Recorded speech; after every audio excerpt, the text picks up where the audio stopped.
ನರೇಗಾ ನೌಕರರಿಗೆ ಸೇವಾ ಭದ್ರತೆಯಿಂದ ಒದಗಿಸಿ ಶಾಸಕ ಬಸವರಾಜ ರಾಯರೆಡ್ಡಿ ಅವರಿಗೆ ಮನವಿ.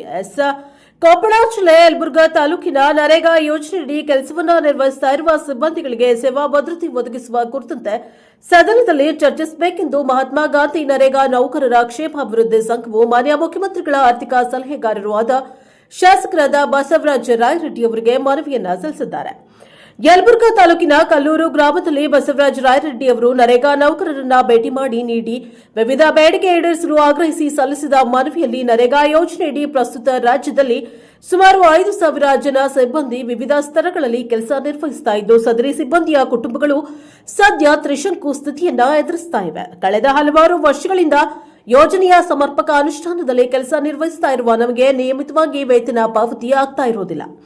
ಇದರಿಂದ ನರೇಗಾ ಸಿಬ್ಬಂದಿ ಕುಟುಂಬ ನಿರ್ವಹಣೆ, ಕುಟುಂಬ ಸದಸ್ಯರ ವೈದ್ಯಕೀಯ ಖರ್ಚುಗಳು, ಸಾಲಗಳ ಮರುಪಾವತಿ, ಮಕ್ಕಳ ಶಾಲಾ ಕಾಲೇಜುಗಳ ಫೀ ಕಟ್ಟುವುದು ಸೇರಿದಂತೆ ಇತರೆ ಖರ್ಚುಗಳನ್ನು ನಿಭಾಯಿಸಲು ತೀವ್ರ ತೊಂದರೆಯನ್ನು ಅನುಭವಿಸುತ್ತಿದ್ದಾರೆ. ಬಳಿಕ ಮಾತನಾಡಿದ ಬಸವರಾಜ ರಾಯರೆಡ್ಡಿ ಅವರು ಈಗಾಗಲೇ ಮಹಾತ್ಮ ಗಾಂಧಿ ರಾಷ್ಟ್ರೀಯ ಗ್ರಾಮೀಣ ಉದ್ಯೋಗ ಖಾತ್ರಿ ಯೋಜನೆಯನ್ನು ಬದಲಾವಣೆ ಮಾಡಿರುವ ಕುರಿತು ಸಮಗ್ರ ಚರ್ಚೆ ಮಾಡುವ ಸಲುವಾಗಿ ಮುಖ್ಯಮಂತ್ರಿಗಳು ಅಧಿವೇಶನವನ್ನು ಕರೆದಿದ್ದಾರೆ.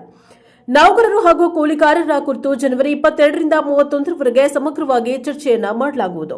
ಆ ಸಂದರ್ಭದಲ್ಲಿ ನರೇಗಾ ನೌಕರರ ಬೇಡಿಕೆಗಳ ಕುರಿತು ಚರ್ಚಿಸಲಾಗುವುದು ಎಂದು ತಿಳಿಸಿದ್ದಾರೆ.